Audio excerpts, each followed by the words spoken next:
crece infinitamente, pero hay una tendencia lineal, ¿no? O sea, la amplitud del movimiento cada vez va creciendo. ¿Se dan cuenta? Listo. Y cuando era diferente, omega era diferente de omega barra, es donde aplicamos esta solución. Recuerdan, esta es la solución que era siempre y cuando eran condiciones iniciales. Recuerdan, toda esta solución está simplificada para condiciones iniciales iguales a 0. Y ahí en la expresión identificamos algunos términos dentro de la expresión, ¿no? Que era el desplazamiento estático, recuerdan, el P sub 0 sobre K. Luego el magnificador dinámico, que era 1 sobre 1 menos beta cuadrado. Y bueno, esta queda como la solución completa, es la respuesta particular más la complementaria. Recuerda que hablábamos que la solución complementaria es la que responde a la respuesta transitoria, ¿sí? Que vibra, si se dan cuenta, es una función de omega. O sea, esa respuesta está en la frecuencia de la estructura, ¿sí? Y identificamos otra solución que le llamamos, esta es la solución particular, ¿sí? La particular, que al estar a la frecuencia de la fuerza, es lo que llamamos la respuesta estacionaria. ¿Listo? Bueno, estos términos, transitoria y estacionaria, ahorita no tienen mucho sentido teóricamente, ¿no? Porque siempre van a estar. Pero ya lo vamos a ver en el caso que vimos adelante, que es cuando ya hay amortiguamiento, esta sí realmente pasa a ser transitoria, porque en algún punto se va a eliminar. Pero en este caso, en realidad, ambas existen, ¿no? O sea, siempre está la transitoria y siempre está la estacionaria. ¿Está claro? Y bueno, aquí lo importante es que cuando empezamos a graficar, bueno, vimos diferentes casos, ¿no? Cuando el beta era 0,5, cuando era 0,99, cuando estaba cerca a 1, cuando era 0,99 y 1,01, eso están cerca a la resonancia, ¿verdad? No llegan a ser resonancia, pero están muy cerca. Y cuando el beta es igual a 2, ¿no? Entonces, al final llegamos a este gráfico que nos mostraba el efecto de la resonancia, ¿no? Que era simplemente en el eje de las abscisas la razón de frecuencias beta, y en el eje de las ordenadas ese factor de amplificación dinámico, ¿no? El 1 sobre 1 menos beta al cuadrado. ¿Está claro? Y ahí claramente se muestra el efecto de la resonancia, ¿no? Que mientras más próximo es esa razón de frecuencias a 1, ¿qué pasa? Que ese magnificador crece bastante, ¿no? ¿Sí? Crece bastante. ¿Listo? Y bueno, ya lo que vimos ahí, eso era el caso de no amortiguada. Ahora vamos a ver una vibración forzada, específicamente carga armónica, ¿sí? Es la misma carga armónica, ¿no? P sub 0 por el seno de omega barra por T, pero ahora sí vamos a considerar el amortiguamiento, ¿no? Es decir, el componente C por velocidad, C por U punto de T. Listo. Entonces, jóvenes, aquí, esto lo explicamos, ¿no? En la clase anterior al final. Igual, sigue siendo una ecuación diferencial de segundo orden no homogénea, por lo tanto hay una solución complementaria y una solución particular, y la solución total o completa es la suma de ambas. Para el caso de la solución complementaria, es cuando la ecuación diferencial es homogénea, o sea, cuando el lado derecho es igual a 0, ¿verdad? Y si el lado derecho es igual a 0, no sería esta ecuación. Si el lado derecho es igual a 0, no estaríamos aquí. ¿Sí o no? Esa es una vibración libre amortiguada. ¿Sí? Ese es el caso, ¿verdad? Si es igual a 0. Ya lo hemos estudiado. Ahora, bueno, en realidad la vibración amortiguada hay 3 subcasos, ¿no? Que es el amortiguamiento crítico, el supercrítico y el subcrítico. Lo que nos interesa en las estructuras es el subcrítico. Entonces nos vamos a la solución para amortiguamiento subcrítico, llegamos a esta expresión, ¿recuerdan? Que era U sub 0, 1 más omega por T, más U punto sub 0 por T, y todo por exponencial menos omega por T. O sea que la solución está dada, es una función exponencial simplemente, ¿sí? Bueno, está multiplicada son dos términos en realidad, ¿no? Hay un término que sí es solamente una función exponencial porque estos son constantes, ¿no? El U sub 0 es condición inicial, el omega, eso depende de la estructura, y hay otro término que es T veces la función exponencial. Pero en ambos casos, al sumar términos, tiene la tendencia de la función exponencial. ¿Listo? En este caso, como ustedes recordarán, no, disculpen, este es el crítico. Esta es la solución. Disculpen, estoy confiando, olviden todo eso, ¿sí? Esta es la solución. Subamortiguado, ¿listo? Que era una función exponencial por un coseno y un seno, ¿listo? Que lo que veíamos que en este caso de subamortiguado sí había una vibración, como se dan cuenta, pero lo que pasa es de que la amplitud de la vibración se va reduciendo conforme pasa el tiempo, hasta que en algún punto va a ser cero, ¿no? Por la función exponencial, ¿está claro? En algún punto llega a la posición de reposo y ya no vibra más, ¿está claro? Entonces esta era la solución. Y ahí, ¿qué introducimos en el caso de una vibración amortiguada, subamortiguada? Lo que era la frecuencia amortiguada, el omega d. Recuerdan que el omega d no era más que la razón de frecuencia natural, el omega, por raíz cuadrada de 1 menos chi al cuadrado. Donde chi, eso es la razón de amortiguamiento, ¿no? Que no es más que el amortiguamiento, el coeficiente de amortiguamiento C entre el coeficiente de amortiguamiento crítico, ¿sí? Si hablamos de una vibración subamortiguada, ese chi siempre es menor a 1. ¿Está claro? ¿Sí? El chi es menor a 1.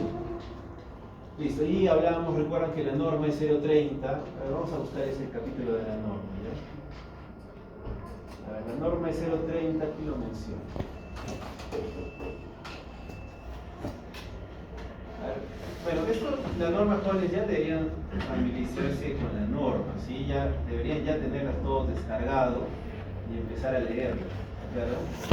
Entonces ahí está la norma, ¿no? Entonces, está la norma. A ver, vamos a ver. Esto del amortiguamiento lo menciona en... Me parece que es el capítulo 4.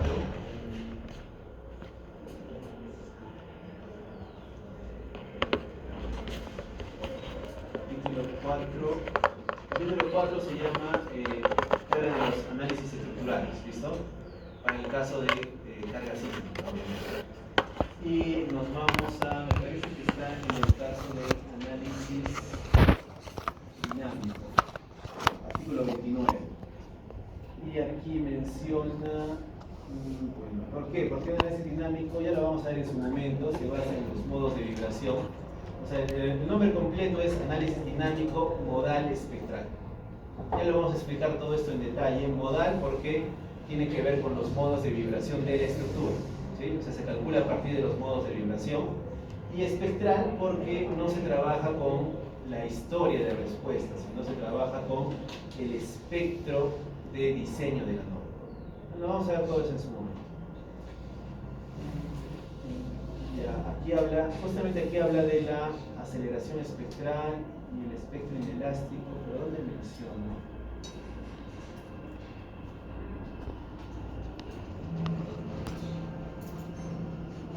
Me parece que entonces está en generalidades, procedimiento de...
Bueno, miren, acá en la primera parte, acá lo están mencionando, por ejemplo, en el artículo 29, sección 29.3. Bueno, esto ya son los criterios de combinación. Ya lo vamos a ver más adelante.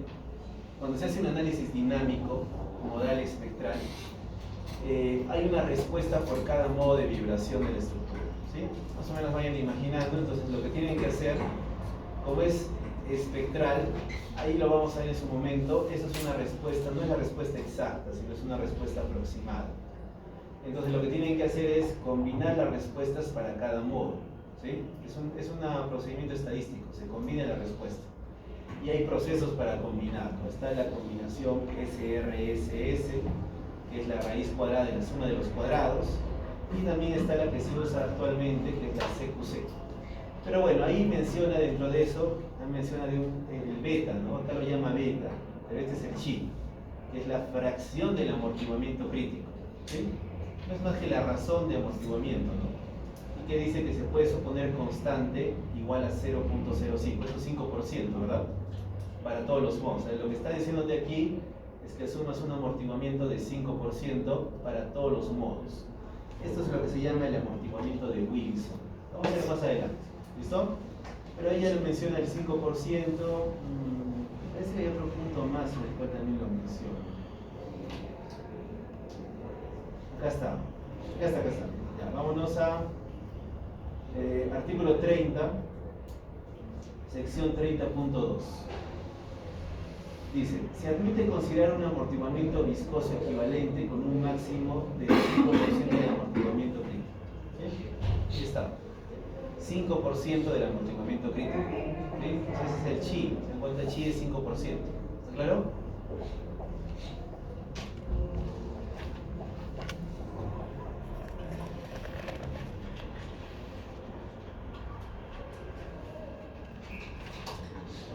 Listo. Continuamos entonces. Bueno, entonces ya lo que les decía era que, bueno, ya introducimos, entonces esa es la solución.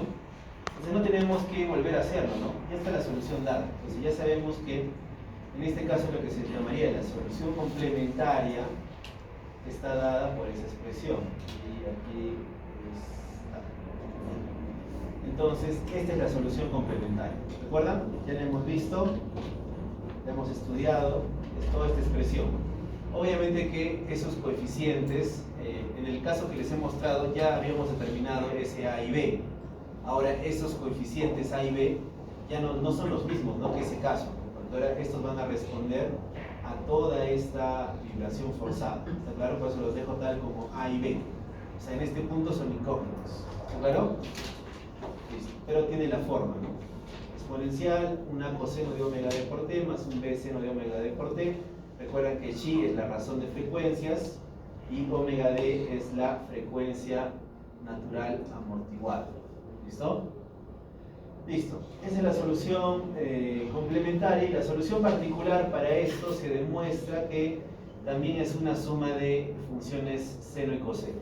Y ahí aparecen otros dos constantes de integración, que sería c y d, y la solución es c seno de omega barra por t más d coseno de omega barra por t. Se dan cuenta que, una vez más, miren, la solución complementaria implica la frecuencia amortiguada, que la frecuencia amortiguada a su vez depende de la frecuencia natural, ¿no? Entonces esto vibra en función de la frecuencia natural. En cambio, la solución particular está a la frecuencia de la fuerza, ¿se dan cuenta? Omega barra.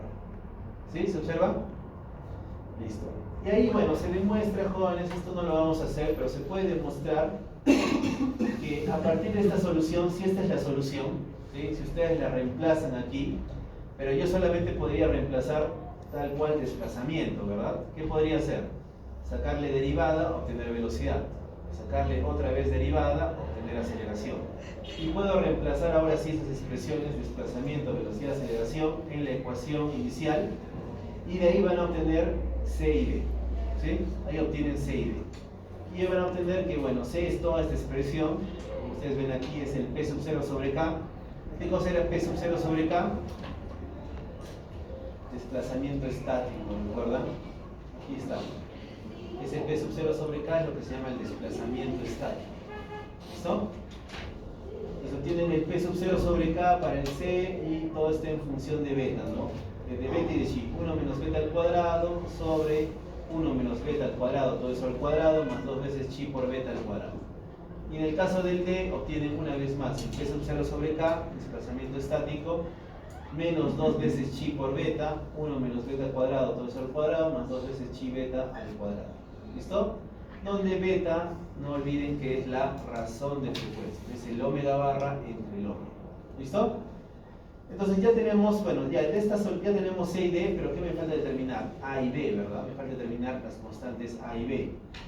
Para eso, bueno, ya puedo sumar la solución completa. Es la suma de la solución, esta es la solución complementaria, más esta que es la solución particular. Donde ya recuerden que ya C y D ya están definidos. Ahora falta definir A y B. ¿De dónde saco A y B? De las condiciones iniciales. ¿Cuáles son las condiciones iniciales? Bueno, podemos asumir que la condición inicial es U sub 0, ¿sí? Que es el desplazamiento en el tiempo igual a 0, eso lo reemplazamos por U sub 0. Y la velocidad en el tiempo t igual a 0, eso es U punto sub 0. ¿Está claro? Entonces, ¿qué tenemos que hacer para obtener A y B? Para empezar, agarro, ya tengo el desplazamiento, ¿verdad? Puedo obtener una expresión para la velocidad. ¿Qué tienen que hacer? Esta expresión la derivamos. Si derivan esta expresión con respecto del tiempo, les va a dar esta expresión de aquí abajo. ¿Sí? Simplemente teniendo en cuenta que derivada de coseno, seno, derivada de seno menos coseno. Derivada de función exponencial es la misma función exponencial por la derivada del exponente con respecto de x. ¿Recuerdan? Y también, como si se dan cuenta, va a haber multiplicación de funciones. Y cuando hay multiplicación de funciones, tienen que explicar la derivada de un producto de funciones, ¿no? Que es la derivada del primero por el segundo más el segundo por la derivada del primero. Haciendo todo ese proceso y factorizando, obviamente, llegan a toda esta expresión. ¿Está claro?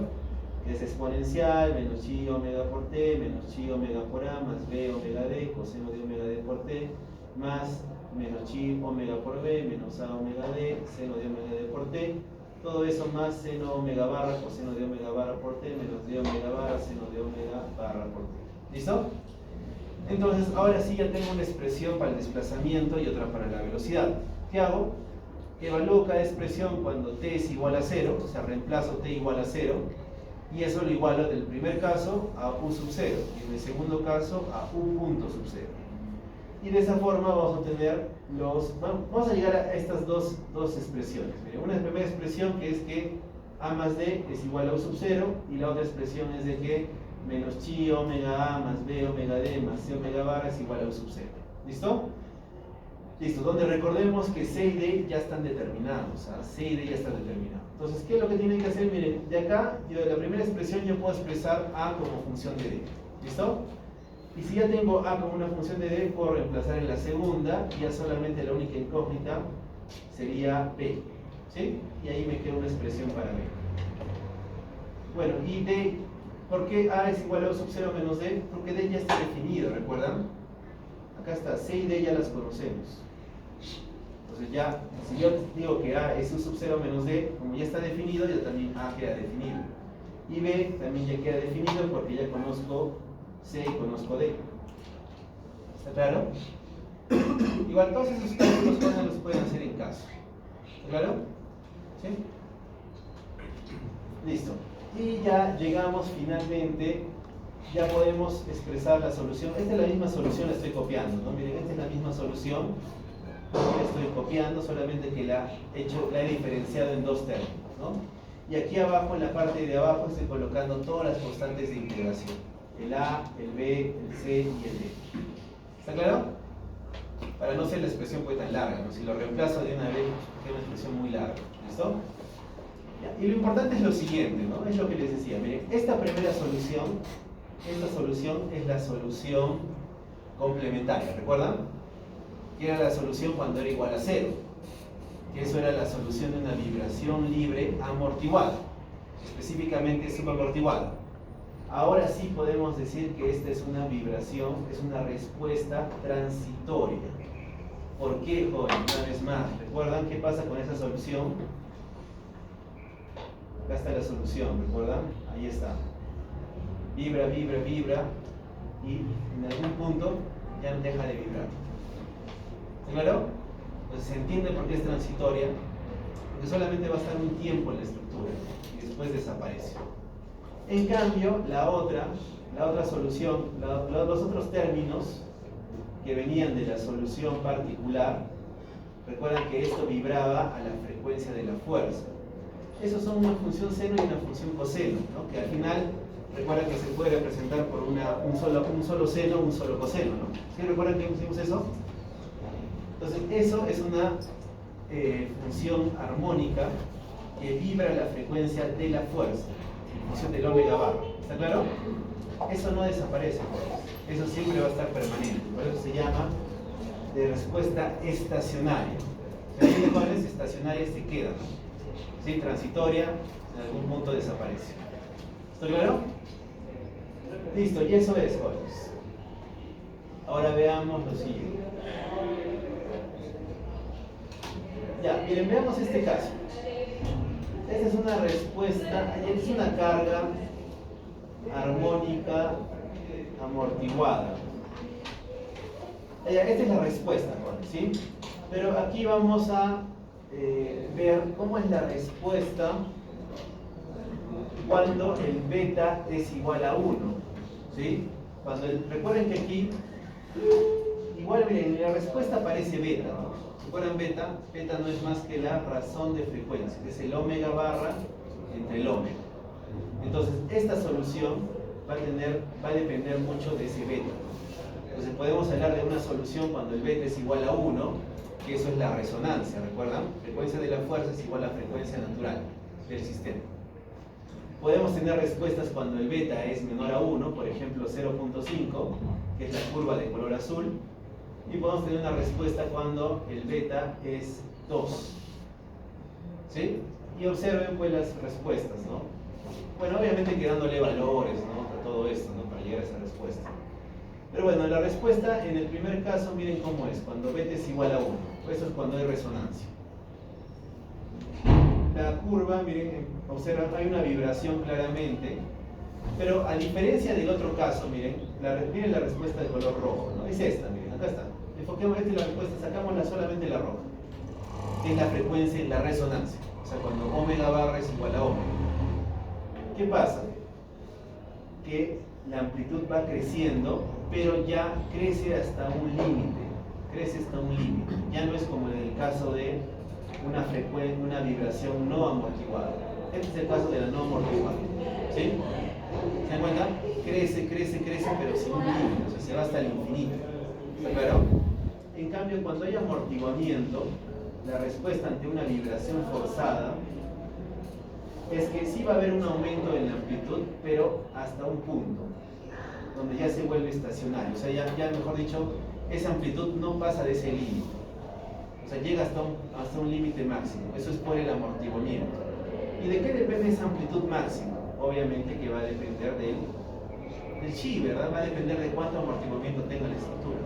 Por eso esa amplitud máxima se calcula, se demuestra que es 1 sobre 2 chi por, ¿qué cosa era? Este delta estático era el P sub 0 sobre K, ¿recuerdan? Desplazamiento estático. Entonces la gran diferencia, cuando estamos hablando del caso de la resonancia, la gran diferencia entre un no amortiguado y un amortiguado es que en el no amortiguado se va al infinito, ¿no? Esa amplitud crece infinitamente. En cambio, en un amortiguado crece, pero hasta un límite máximo, nada más. ¿Sí? Esa amplitud crece hasta este límite máximo. ¿Está claro? Listo. Ahora vean, ¿qué pasa con el caso cuando, eso es cuando beta es igual a 1? ¿Qué pasaría cuando beta es 0,5, que es la curva de color azul? Miren, si se dan cuenta, ya es como, hay vibración, o sea, miren, hay movimiento derecha, izquierda, una cierta amplitud, pero como es una función seno, miren, porque ¿qué es lo que pasa? ¿No? Fíjense en esto, ¿no? Este término que tiene la exponencial va a desaparecer en algún punto, ¿está claro? Entonces, ¿qué va a quedar? Una función armónica, ¿se dan cuenta? Entonces, ahí, miren, al principio no tiene la forma de un armónico, ¿se dan cuenta? Es algo diferente, eso es por la parte de la respuesta transitoria, ¿sí? Pero ya conforme pasa el tiempo, ya se vuelve un armónico. ¿Se observa? ¿Sí? La curva azul. Miren, o sea, al principio no es un armónico, ¿no? No es un seno ni un coseno. Eso es porque está sumado ahí la respuesta transitoria. Pero ya cuando la respuesta transitoria desaparece, ¿qué te queda? Propiamente una curva seno. ¿Está claro? Listo. Igual cuando el igual a 2, o sea, ya beta es igual a 2 es que la frecuencia, si un beta es igual a 2, quiere decir que la frecuencia de la fuerza es el doble de la frecuencia natural. ¿Sí? Entonces, miren, ¿qué pasa ahí? O sea, hay una pequeña vibración, pero tiene amplitud bien pequeña, ¿no? ¿Sí? Esos jóvenes, ¿qué pasa? Es cuando ya la frecuencia de la fuerza está muy desfasada de la frecuencia, ya prácticamente es lo que dijimos, que puede ser una carga dinámica, pero no genera un efecto dinámico. ¿Está claro? ¿Sí? Cuando ya su frecuencia está muy separada, puede ser tener características dinámicas, pero no genera no genera un efecto dinámico en la estructura. ¿Recuerdan? ¿Cuándo genera un efecto dinámico? Cuando es próxima a la frecuencia natural. ¿Sí? Ya está. Bueno, y en esta figura, aquí se está comparándose las dos. Miren, entonces aquí está, la curva de color azul es con 0% de amortiguamiento, entonces es un chi igual a 0. O sea, es una frecuencia, es una vibración forzada no amortiguada, la de color azul. ¿Listo? Y la roja es la que hemos visto ahora, es una vibración forzada amortiguada. ¿Se dan cuenta de la diferencia? La curva azul tiene esa tendencia a crecer linealmente, se va al infinito. En cambio, la curva roja, sí es cierto, crece la amplitud, pero llega hasta un límite máximo, que es 1 sobre 2 veces chi, desplazamiento estático. ¿Está claro? ¿Sí? ¿Se entendió? Listo, jóvenes. Entonces aquí, una vez más, para mi solución yo puedo hacer lo siguiente. Para tener una idea del efecto el efecto de la resonancia, ¿sí? Puedo hacer este gráfico. ¿Qué es hacer este gráfico? En el eje es similar al que hemos visto anteriormente. En el eje de las abscisas tienen la razón de frecuencias, ¿sí? Recuerden que beta es omega barra entre omega. Y en el eje de las ordenadas tengo el amplificador de respuesta dinámico. ¿Qué cosa es el amplificador de respuesta dinámico? Es este RD. ¿Sí? A ver, les voy a mostrar cómo que se llega a ese RD. Pero este factor de amplificación dinámico es toda esta expresión. 1 sobre raíz cuadrada, 1 menos beta al cuadrado, todo eso al cuadrado, más 2 veces chi beta, todo eso al cuadrado. A toda esa expresión se le llama el amplificador de respuesta dinámica. ¿De dónde sale este amplificador de respuesta dinámica? Aquí se los explico. Vamos por partes.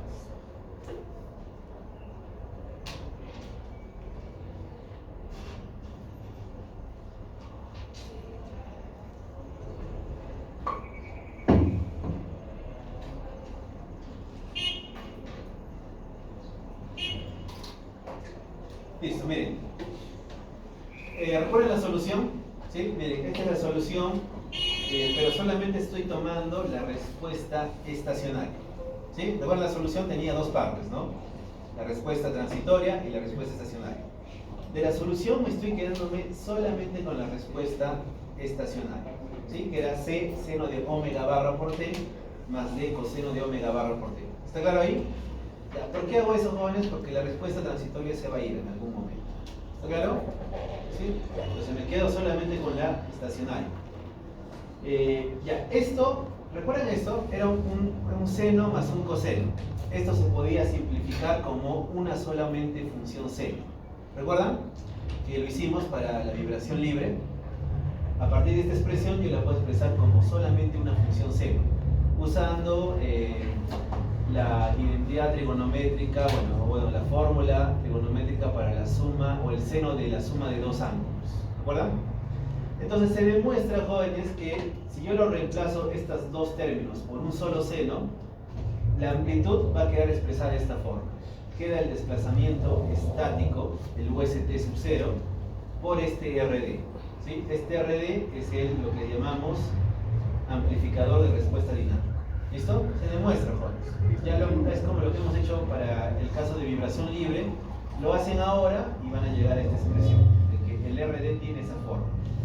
Me queda por el seno de omega barra por T, y recuerden que también aparece un ángulo de fase, phi. ¿Recuerdan? En este caso, el ángulo de fase es el arco tangente o tangente a la menos 1 de 2 chi beta, 1 menos beta al cuadrado. ¿Está claro? Pues eso se puede demostrar fácilmente. bueno, acá recordemos que les vuelvo a colocar, ¿no? Que el beta, razón de frecuencias, el desplazamiento estático es P sub 0 sobre K. Y bueno, solamente miren, ya que tenemos ya demostrado el factor de amplificación dinámico, ¿sí? Ese es el que estoy graficando en el eje de las ordenadas, ¿está claro? Versus la frecuencia. Entonces, ¿qué me da pues este gráfico, no? Me da la idea de cómo es que se va incrementando, miren, porque mientras más RD es directamente proporcional al desplazamiento, ¿no? Mientras más incrementa ese RD, o sea, mayor es la amplitud de mi vibración. ¿Está claro? ¿Sí? Entonces ahí por eso me sirve mucho este gráfico, ¿no? Y ahora vamos, y algo interesante, ¿no? ¿Qué pasa cuando el chi es igual a 0? ¿Sabes? Cuando es una vibración sin amortiguamiento.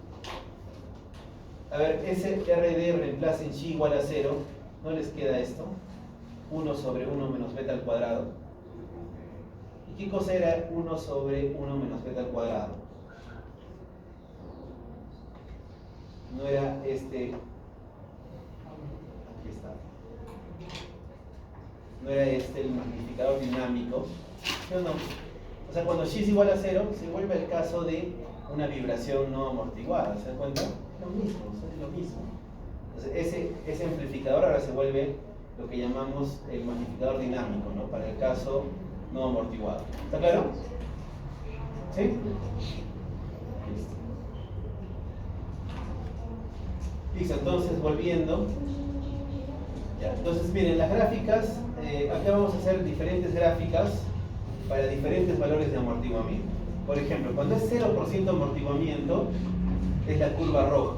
Eso no sería exactamente lo mismo que hemos hecho aquí. Cuando le sacamos valor absoluto, recuerden esta rama, ¿no? Es la misma gráfica, ¿se dan cuenta? ¿Qué quiere decir? ¿Cómo se interpreta esa gráfica, no? Es la gráfica de color, la curva roja, que es el caso no amortiguado, porque en realidad la respuesta es infinita, ¿no? O sea, ese amplificador se va al infinito. Es más, hay una solución cuando... No hay solución cuando beta es igual a... Es otra solución, ¿recuerdan? O sea, la solución que estoy graficando es cuando omega barra es diferente de omega. ¿Sí?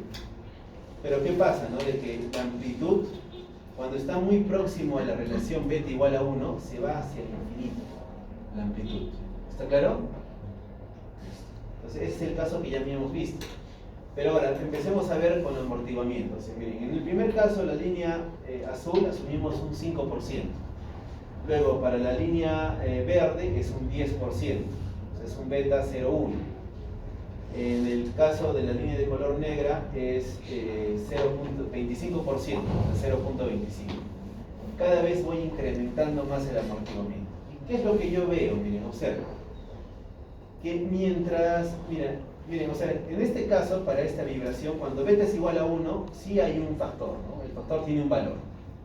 Pero mientras más pequeña sea el amortiguamiento, ese factor es mayor, ¿no? Mientras más amortiguamiento haya, por ejemplo, miren la comparación de la curva de 5 con la curva de 10. Miren, acá el factor era 10. Cuando le he puesto el doble de amortiguamiento, se ha disminuido dramáticamente, la mitad, 5. ¿Se dan cuenta? Cuando le incremento más amortiguamiento a la estructura, ha reducido a 2. ¿Sí? Entonces, es bastante sensible la respuesta del amortiguamiento que tengamos. ¿Está claro? Listo, pero igual que el caso anterior, la tendencia es la misma, ¿no? Mientras más cercanos ustedes estén a la resonancia, mayor es la amplitud, ¿no? Y hay un punto, ¿no? Recuerden, miren, en este caso, por ejemplo, en el caso de cuando los betas son menores a 1, esto en un caso que 0, bueno, que ese es un caso imaginario, ¿no? Que la razón sea 0, todo parte en 1, ¿recuerdan? Parte en 1, o sea que ese era el desplazamiento. Si esto se vuelve 1, queda solamente el desplazamiento estático. ¿Sí recuerdan eso? Entonces es como que en ese caso ideal ya no sería un efecto dinámico, sino sería estático. Y conforme el beta va creciendo, también va acercándose a un punto máximo, ¿no? De amplificación, que conforme tenga más o menos amortiguamiento va a ser más crítico, ¿no? ¿Sí? Por ejemplo, menos amortiguamiento, miren cómo crece la curva, ¿sí? El 5%. Y luego conforme se va alejando, ya va decreciendo también, ¿no? Por ejemplo, ejemplo, es el caso de beta igual a 2, ese punto amarillo. ¿Está claro? Y ya, bueno, a medida que los betas van avanzando, en algún punto eso se hace 0 también. ¿Listo? Entonces, lo que podemos notar aquí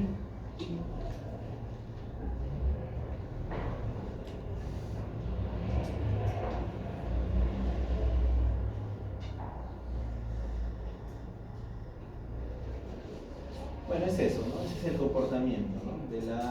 de una vibración forzada. ¿Claro?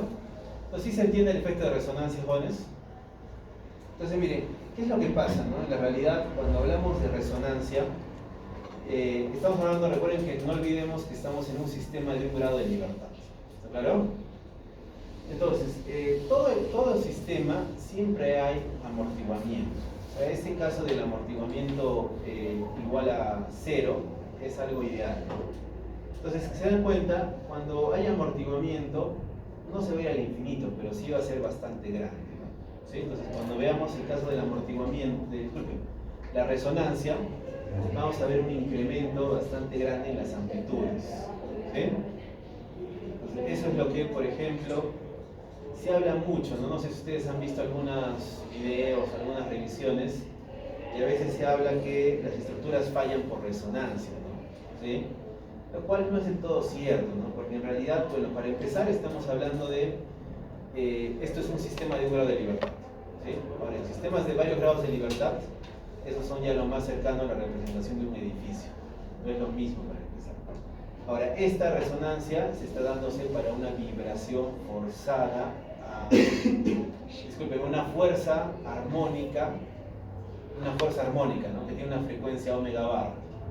Los sismos, jóvenes, no tienen una frecuencia, no son armónicos. ¿Está claro? Un sismo no es una función armónica, es una función dinámica aleatoria.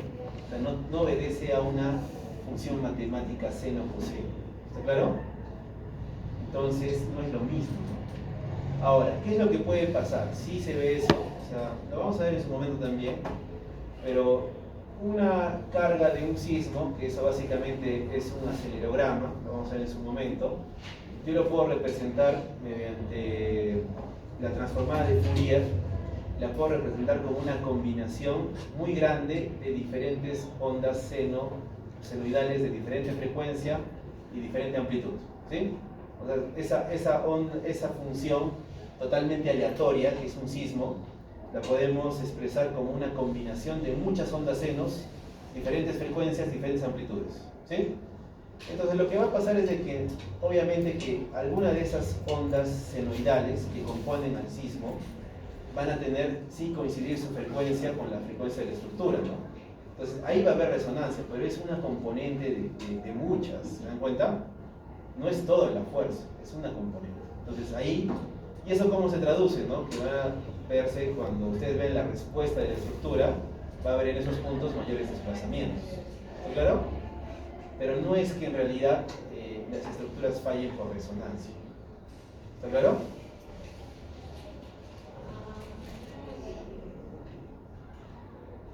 Listo, vamos a resumir. Ya con eso terminamos esta parte. Y se resume respecto al amortiguamiento viscoso en sistemas cargados armónicamente. Recuerden que cargados armónicamente se refiere que esa fuerza externa es un armónico, ¿no? ¿Sí? Es un P sub 0 amplitud por el seno de omega barra por T. Es un armónico. ¿Claro? Dice, para sistemas cargados en una frecuencia cerca de su frecuencia natural, la respuesta dinámica excede la estática, ¿no? ¿Sí? ¿Recuerdan? O sea, la respuesta estática idealmente sería 1, o sea, no hay ninguna amplificación, ¿no? ¿Sí? Ustedes miren, el RD. Cuando el RD, cuando el beta, teóricamente esto es 0, ese RD se vuelve 1, ¿sí? Entonces, ahí que estamos, si el RD es 1, eso es una respuesta estática, no hay una respuesta dinámica. ¿Entienden, jóvenes? ¿Sí? Entonces es lo que dice acá, ¿no? Obviamente ya, y como ese no es el caso,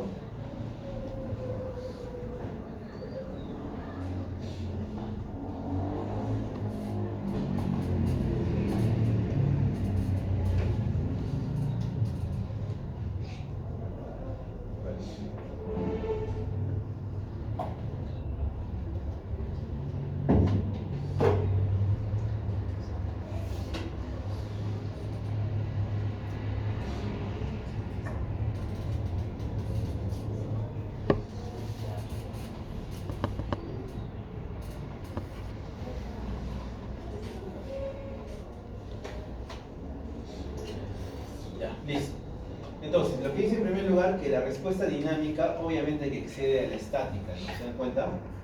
¿Por qué? Miren, si esta es la respuesta estática, estaría aquí, cuando el beta es igual a 0.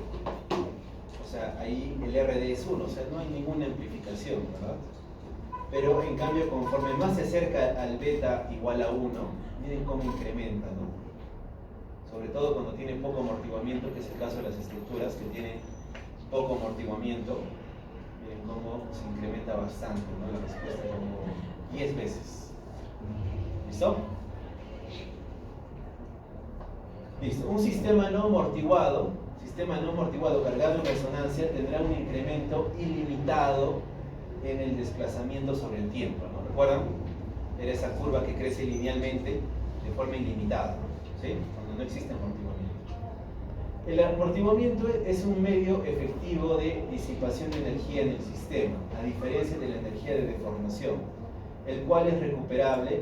La energía disipada no es recuperable. Esto lo vamos a ver justamente en el próximo capítulo. En la próxima parte, ¿sí? En el mismo capítulo. Pero hoy vamos a ver que, o sea, el amortiguamiento, jóvenes, es la única fuente de disipación de energía. En el caso de los sistemas de grado de libertad.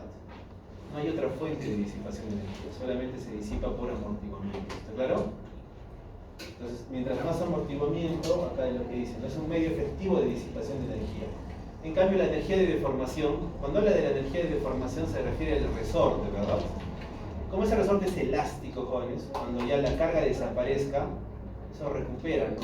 Esa energía que estaba en el resorte, esa energía que se va almacenando, después se vuelve energía cinética para volver a su posición de equilibrio.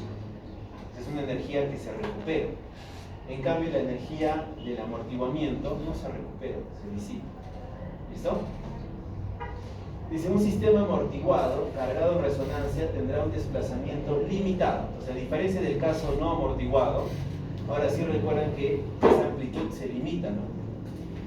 Dice, siendo igual a 1 sobre 2 por chi veces el desplazamiento estático. ¿Recuerdan esto? Se refiere a esto, ¿no? A esto. O sea, se limita ese amplitud. 1 sobre 2 chi, desplazamiento estático.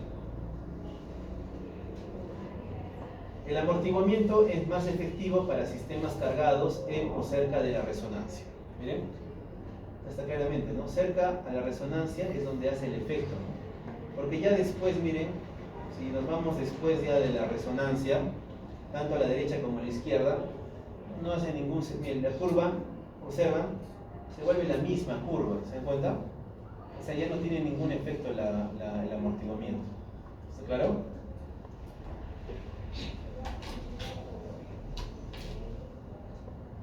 Ya está.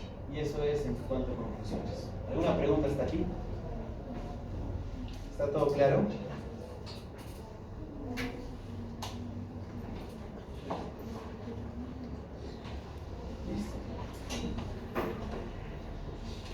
Listo, hermanos. Entonces, con eso hemos terminado la primera parte de este capítulo.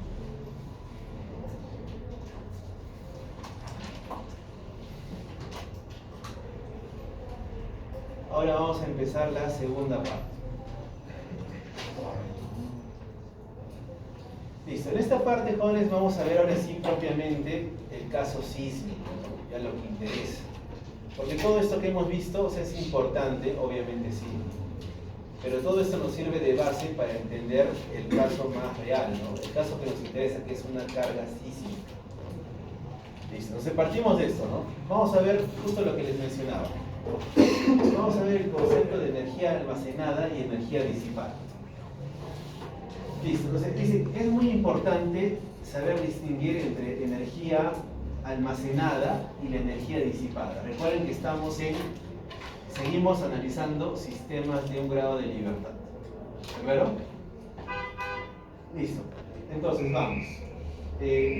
Algunos textos usan, para la energía almacenada, también usan el término absorbida, ¿no? Energía absorbida. A ver, veamos estos 4 diagramas. Miren, ¿qué es lo que está pasando aquí? Vamos por partes. Miren, esto, jóvenes, no es más que, es una columna, miren, observen. Esta es una columna en cantilever, ¿no? En voladizo.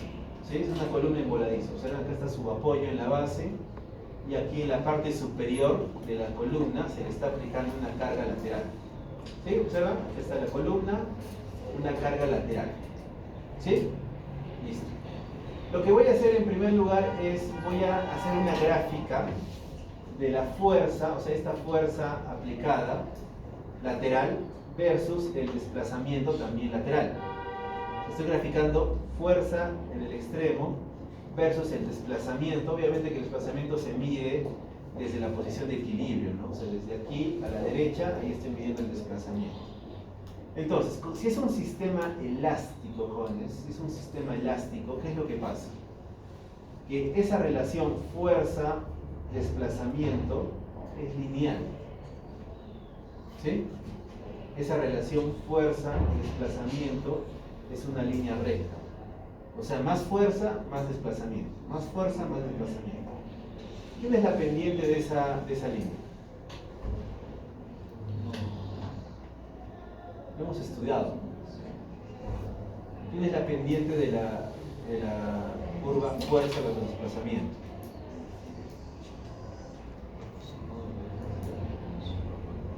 ¿Quién? El modo de elasticidad. No, modo de elasticidad es cuando tú relacionas esfuerzo de formación. Ahora estamos hablando fuerza, desplazamiento. La rigidez. Es la rigidez, jóvenes, la rigidez, la que estamos hablando todo el tiempo, la rigidez. Listo, entonces miren, ¿qué pasa, no? Más fuerza, más desplazamiento, más fuerza, más desplazamiento. Listo, todo eso es energía almacenada, ¿no? Porque ¿qué pasa, jóvenes? Cuando ustedes, miren, en algún punto yo puedo quitar la fuerza, ¿verdad? Si la fuerza va disminuyendo, entonces esto va a ir disminuyendo a lo largo de la línea, o sea, menos fuerza, menos desplazamiento, hasta que cuando la fuerza sea nula, vuelve al punto cero, el origen, ¿te das cuenta?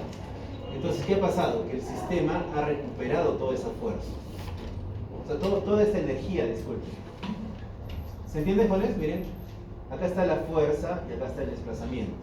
Si yo voy aumentando la fuerza, la fuerza, la fuerza, hasta este punto, ¿qué es lo que obtengo? Esta curva. Bueno, es una línea recta, ¿sí? Cuya área debajo de la línea recta que te da un triángulo, ¿sí? Ese triángulo, jóvenes, el área de ese triángulo es lo que se llama la energía almacenada. Pues esa es esa energía que se almacena en la estructura. ¿Para qué? Cuando la carga desaparece, si ustedes van quitando la carga, obviamente que la carga no se quita así de un momento a otro, ¿no? O sea, progresivamente. ¿Qué va a pasar? Que esa energía almacenada, que es energía potencial, se vuelve energía estática, para otra vez retroceder y volver a la posición del origen. Es decir, cuando la fuerza es cero, no existe desplazamiento. ¿Está claro? Listo. Ya, ese es el caso elástico. Pero ¿cuál es el caso inelástico, jóvenes? Asumiendo un comportamiento, miren, este es un comportamiento elastoplástico perfecto. O sea, que llega aquí, hay fuerza y desplazamiento, o sea, esta se da esa relación de proporcionalidad, pero hasta un punto. Llega un punto, jóvenes, que es el punto de cedencia, se llama ese, o de fluencia también le llaman, donde ya la fuerza ya no resiste más. O sea, bajo esa fuerza constante solamente empieza a deformarse. ¿Sí? Listo. ¿Observen? Ahora, ¿qué es lo que va a pasar, no? Miren, observen. O sea, esta era la posición 1, ahora va de la posición 1 a la posición 2. Ya no se... Esto es lo que se llama, pues, todo lo que está de rojo, jóvenes, a partir de la zona roja, eso es ya un comportamiento inelástico. ¿Sí? Porque ya no existe... O sea, ¿qué va a pasar? ¿No? Miren, ¿qué es lo que va a pasar? Cuando yo retire, miren, ya lo he sometido aquí, ¿no? Miren, más fuerza, más deformación, o sea, esto, bajo esa fuerza constante, va a continuar deformándose. ¿Listo? ¿Qué pasa si yo retiro esa fuerza? Vuelvo a retirar la fuerza. Miren, ese es el caso. Para empezar, uno que se ha formado aquí en la parte inferior, ven, ese punto rojo, esa es una rótula plástica. ¿Listo? O sea, ya ha excedido su límite de resistencia y ahí se forma una rótula plástica. ¿Y qué es lo que ha pasado? Ya, cuando retiro la carga, jóvenes, miren, retiro la carga, miren, o sea, primero creció así, ¿no? Fuerza, luego se llegó hasta un punto de cedencia, se mantiene constante la fuerza y solamente se deforma. Ahora, si retiro la carga, le voy a retirar la carga a la misma tasa con la cual incrementó. O sea, se retira, cuando se retira la carga, es la parte, esta rama, observen que está de color azul, esa es la descarga. Se está descargando la estructura. O sea, la fuerza cada vez tiene valores menores y obviamente hay desplazamientos menores. ¿Está claro? Y la descarga se da a la misma rigidez que la carga. O sea, son líneas paralelas, la misma pendiente. ¿Está claro? Pero ¿qué pasa? Cuando la fuerza llega a ser cero, miren, acá en este punto, bien, creció la fuerza, se deforma a fuerza constante, quito la fuerza, es esta línea azul, y cuando la fuerza es cero, ¿qué pasa con la deformación? Ya no vuelve al punto cero, ¿se dan cuenta? Sino vuelve a este punto. ¿Qué es lo que está pasando? Hay una deformación permanente, porque ya excedió su límite elástico. ¿Sí? O sea, ya cuando regresó a estar descargada, ¿qué va a pasar a la columna? Observen aquí la columna. Esta es la columna ya sin ninguna fuerza. Observen el extremo. ¿Qué ha pasado? Hay una deformación permanente. ¿Sí? ¿Se entiende? Eso es lo que pasa en la realidad. Todas las estructuras tienen un comportamiento inelástico. Entonces, ya cuando las fuerzas ya se retiran, que puede ser el caso del sismo, ya queda deformaciones permanentes. Y deformaciones permanentes para la estructura es daño estructural, es grietas, fallas en los elementos. ¿Sí? Listo. Entonces, ahora veámoslo desde el punto de vista de la energía. Entonces, esta energía, cuando está en el rango elástico, esta energía es almacenada, que después esa energía se usa, se almacena como potencial, luego se vuelve estática, cinemática, disculpen, para regresar al punto original, ¿no? Donde no había ningún tipo de deformación. Ahora, cuando ya pasa su rango inelástico, esa energía, lo que está de color rojo, esa área bajo la parte horizontal, es un rectángulo, ¿verdad? Ese de color rojo ya es energía disipada. O sea, esa energía ya se pierde. ¿Sí? ¿Está claro? No se queda en el sistema, se pierde. Entonces, miren, cuando vuelve, ¿qué pasa? ¿No? Que la energía, miren, la energía recuperada es solamente ese triángulo de color amarillo, ¿no? Lo que era verde, esa misma energía sirve para recuperar, pero como ya ha habido energía disipada, ya no vuelve a la misma posición original, ¿no? Sino vuelve aquí. ¿Se dan cuenta? Listo.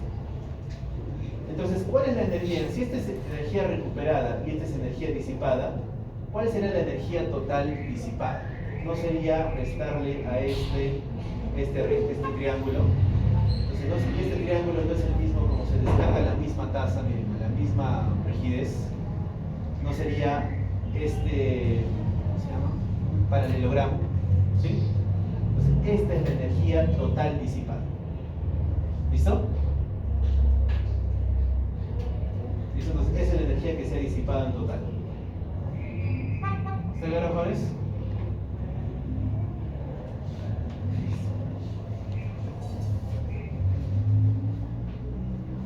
Ya, ahora, nosotros no estamos estudiando esto, por si acaso. Nosotros estamos estudiando solamente este caso. ¿Sí?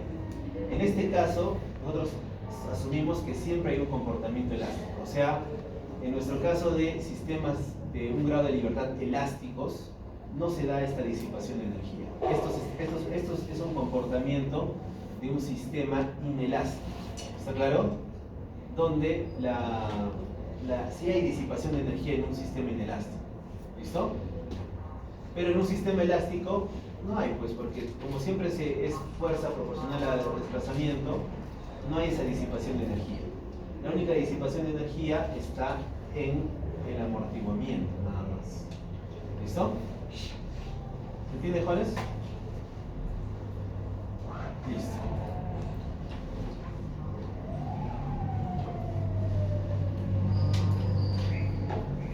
Y bueno, para que tengan una idea, Juanes, miren, esto es una carga en un sentido, ¿no? Es una carga en lo que se llama monotónica, ¿no?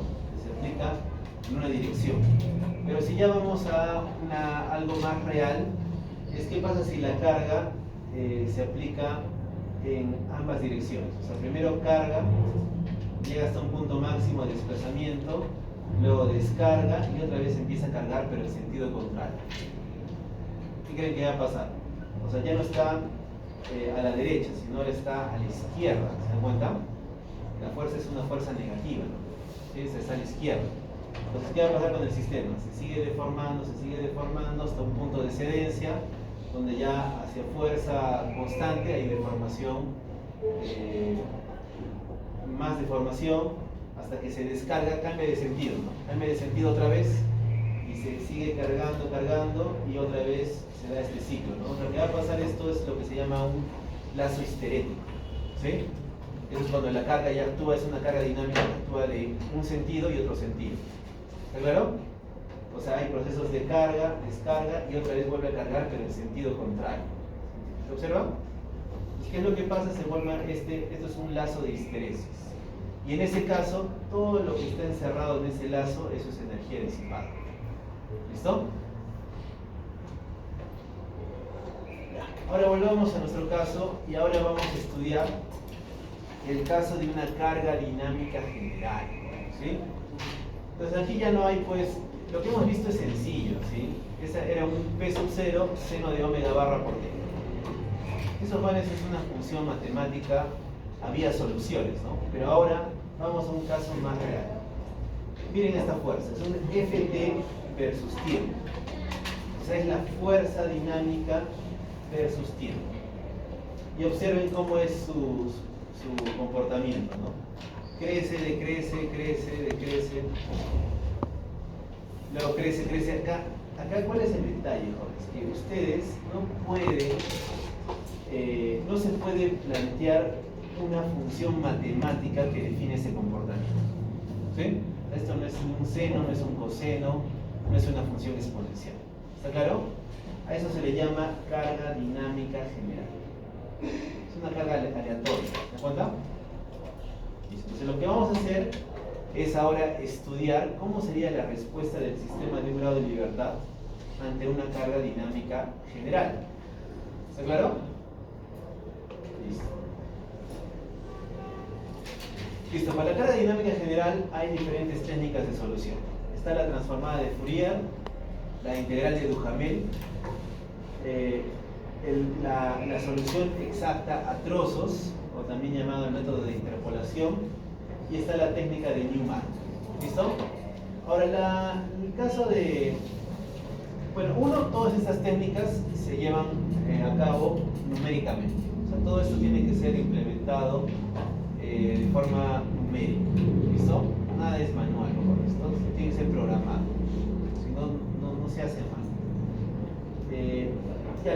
La transformada de Fourier no la vamos a ver porque acá esto implica ya no trabajar en el dominio del tiempo, sino trabajar en el dominio de las frecuencias. ¿Listo? Esto no lo vamos a ver, pero sí vamos a ver estas tres. Vamos a ver la integración de Duhamel, la exacto trozos y la técnica de Newman. Ya, comencemos con el método exacto a trozos, que también lo llaman interpolación, ¿no? Es también el libro de Chopra está como interpolación.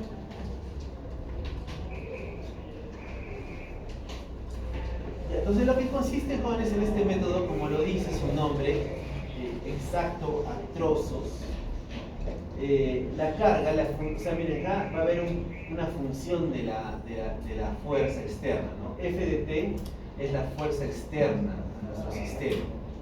Entonces, miren, puede tener este comportamiento, ¿no? Entonces, lo que yo voy a hacer es dividir esa función en segmentos lineales rectos. Miren, por ejemplo, acá miren, acá está la fuerza versus tiempo. Voy a tomar este segmento, ¿listo? Si acá logrando es un segmento, es una curva, ¿verdad? Cómo se comporta la fuerza. Entonces lo que vamos a hacer es tomar pequeños segmentos, ¿sí? O sea, son pequeños segmentos, y yo voy a asumir que el comportamiento entre este punto y este punto, igual para cada punto, entre el punto inicial y el punto siguiente, voy a asumir un comportamiento lineal. ¿Sí? O sea, yo voy a decir que la fuerza en realidad, como se observa, es una línea curva, ¿no? Podría ser. Pero yo voy a simplificar el problema, aunque ya es una aproximación, ¿verdad? Y voy a decir que no varía como una curva, sino varía como una recta. ¿Listo? En eso consiste el método exacto trozos. ¿Está claro? ¿Entiendes, Juanes?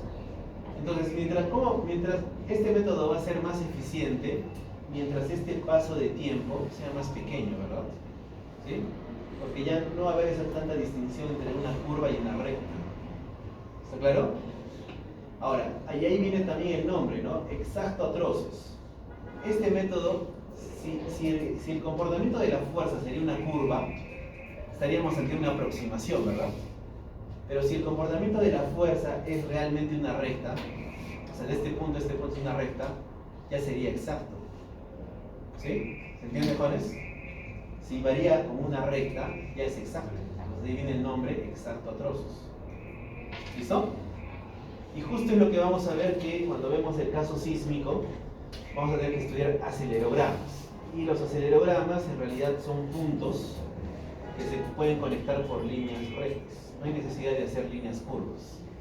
Entonces el método que veamos para ese acelerograma va a ser un método exacto. ¿Listo? Entonces miren, lo que consiste es hacer esto, ¿no? Miren, si ustedes tienen, ya sé que es el comportamiento de la función de la fuerza, tomo un tramo de la fuerza y lo divido en pequeños trozos. Donde estos trozos, bueno, normalmente lo que se hace es tomar intervalos exactos, o sea, iguales, mejor dicho. Todo esto se divide en diferencial de t, o sea, un paso de tiempo muy pequeño, que es el mismo. O sea, esto no tiene sentido cambiarlo, ¿no? Se mantiene ese paso de tiempo. ¿Listo? Fines prácticos. Y lo que hacen, jóvenes, miren, por ejemplo, ya he tomado este trozo y de este trozo voy a tomar solamente un trozo. ¿Listo? De este segmento voy a tomar un trozo. O sea, aquí está. Entonces, miren, o sea, en realidad el comportamiento es una curva, ¿no? Si fuera el caso. Pero yo voy a decir, no, para mí es una recta. Y lo voy a aproximar a una recta. ¿Está claro? Entonces, ¿qué es lo que tengo aquí? ¿Qué es esto, jóvenes? Esto es una línea recta, ¿no? Entonces yo puedo plantear la fuerza en ese paso de tiempo, que lo voy a llamar diferencial de t, ¿sí? Diferencial de t. Yo puedo decir que el comportamiento de la fuerza es una línea recta. ¿Y qué puedo hacer? Puedo plantear la ecuación de una línea recta. ¿Está claro? Obviamente que esto ya no pasa por el origen, ¿no? Sería una ecuación de una línea recta que no pasa por el origen, cuya expresión general es esta, ¿no? Y es igual a ax más b, ¿no? Donde recuerdan que a es la pendiente y b es el punto en el cual corta al eje de las ordenadas, el eje y. ¿Listo? Entonces, ¿cómo sería la ecuación de la fuerza? Para empezar aquí, algo interesante. O sea, esto es fuerza versus tiempo, ¿no? Y para usar el tiempo usamos la variable t. Pero ahora, dentro del paso del tiempo, dentro de ese pequeño paso de tiempo, voy a usar otra variable, tau, que es tiempo también, ¿no? Pero tau va desde 0 hasta diferencial de tiempo. ¿Se entiende? Se está introduciendo otra variable, tau. Es para el tiempo dentro de ese paso. Por eso acá, tau va desde 0 hasta diferencial de t. ¿Está claro? Listo. Entonces, miren, si la variable es tau, la variable en el eje de las abscisas es tau, y la fuerza va a ser una función de tau, sería f de tau. ¿Está claro? Entonces, ¿cuál sería su ecuación? No sería esto, miren. ¿Dónde es que corta el eje de las ordenadas? En f sub 0. ¿Quién sería f sub 0? Sería el valor aquí. Sería este valor. Desde aquí hasta aquí. Eso es f sub 0. ¿Está claro? Más la variable independiente, que es tau, más la pendiente. ¿Cómo puedo sacar la pendiente? No sería, si este incremento de aquí hasta aquí hay un diferencial de fuerza, y aquí hay un diferencial de tiempo, no sería la derivada de f con respecto de t. Ya está. Entonces yo tengo la ecuación de una línea recta que no pasa por el origen. ¿Está claro? Entonces ya, ahora el detalle está en saber cómo resolver el sistema de grado de libertad para esta fuerza. ¿Sí?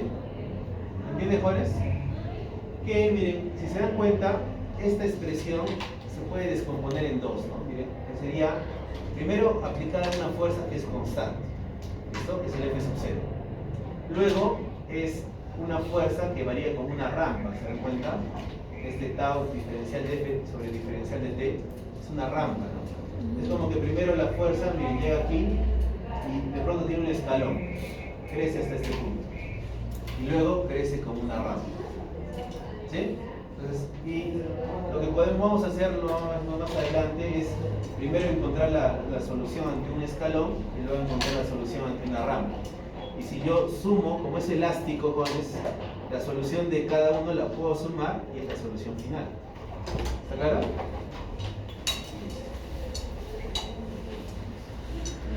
A ver, bueno, para este método, acá les doy el algoritmo, ¿no? ¿Qué es lo que se hace en términos generales? Bueno, hay condiciones iniciales, ¿no? Hay condiciones iniciales como en todo, ¿no? El desplazamiento inicial, velocidad inicial. Pero ahora, miren, estas son las condiciones iniciales de toda la estructura. O sea, es en el tiempo, miren, observen U sub 0, o sea, U sub O, ¿no? Esa en realidad es la O minúscula. Pero eso indica inicial, ¿listo? Pero coloca coma 0. Ese coma 0 indica el tiempo. ¿Sí? Pues ese es para el inicio del movimiento. Luego coloca un punto subíndice O, coma 0. Esa es la velocidad inicial en el tiempo 0. ¿Está claro? Esas son las condiciones iniciales. Listo, ¿qué es lo que hago? Miren, determino la solución exacta para el primer paso de tiempo. O sea, en primer lugar, tomo el primer paso de tiempo. ¿Sí? O sea, aquí. Si esto lo divido, acá habría un primer paso de tiempo. ¿Está claro? Y ese paso de tiempo lo soluciono con las primeras condiciones iniciales. ¿Está claro? Entonces, ¿qué voy a encontrar? Si logro resolver eso, ¿qué encontramos, jóvenes? ¿Cuál es la respuesta de la estructura? ¿No es desplazamiento, velocidad y aceleración? Esa es la respuesta de la estructura, ¿verdad? Desplazamiento, velocidad y aceleración. Pero me doy cuenta que como yo estoy analizando en ese intervalo de tiempo, eso está en función de tau. O sea, ese desplazamiento del paso 1 es una función de tau. Recuerdan que tau es la variable del tiempo que se establece en el paso. ¿Sí? Entonces es un U de tau.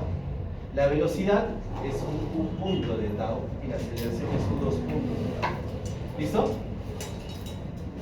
Entonces lo que han hecho, jóvenes, es encontrar la respuesta para ese pequeño intervalo de tiempo, tanto desplazamiento, velocidad y aceleración. ¿Está claro? Listo. Ahora, ¿qué pasa?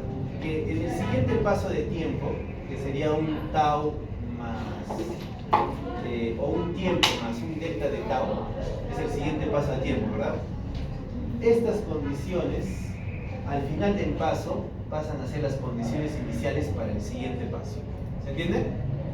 ¿Sí? La respuesta al final del paso pasa a ser condiciones iniciales para el siguiente paso. Entonces ahí tendríamos condiciones iniciales, que sería el U sub 0, 1. O sea, es la condición inicial para el tiempo 1. ¿Listo? O para el primer tiempo, el primer paso de tiempo. Y sería el U de tau, bueno, evaluado cuando es tau. Tau tiene un valor, ¿no? Que es el paso del tiempo. Igual la velocidad. Solamente me interesa desplazamiento y velocidad. ¿Listo? Y luego, ¿qué es lo que hago? Teniendo las condiciones iniciales, resuelvo, ¿sí? Y hallo la solución en el paso del tiempo 2. ¿Cuál es la solución? Desplazamiento, velocidad, aceleración. Luego, estas condiciones iniciales, esta respuesta, si lo evalúo al final del paso, es las condiciones iniciales para el siguiente paso. Y así se vuelve un loop. Y así tengo que hacerlo, ahí viene pues que se hace computacionalmente, ¿no? Si esta es una respuesta enorme, no sé, 60 segundos, y lo han dividido en pasos de 0.02 segundos, tienen que hacerlo un loop hasta llegar a los 60 segundos. ¿Se cuenta? Pues eso ya se hace computacionalmente. ¿Está claro? Pero la idea es esa. Entonces, al final de cuentas, ustedes han construido la solución total. ¿Se entiende? ¿Sí? Entonces ya saben el desplazamiento, velocidad y aceleración de la estructura para esta carga dinámica general. ¿Sí? Ahora, pues el problema está en cómo resuelve esto, ¿no? Cómo resuelven en un paso de tiempo, ¿no? Cómo resuelven para un escalón y para una rampa. Lo vamos a ver. Listo, para terminar veamos algunas ventajas, ¿no?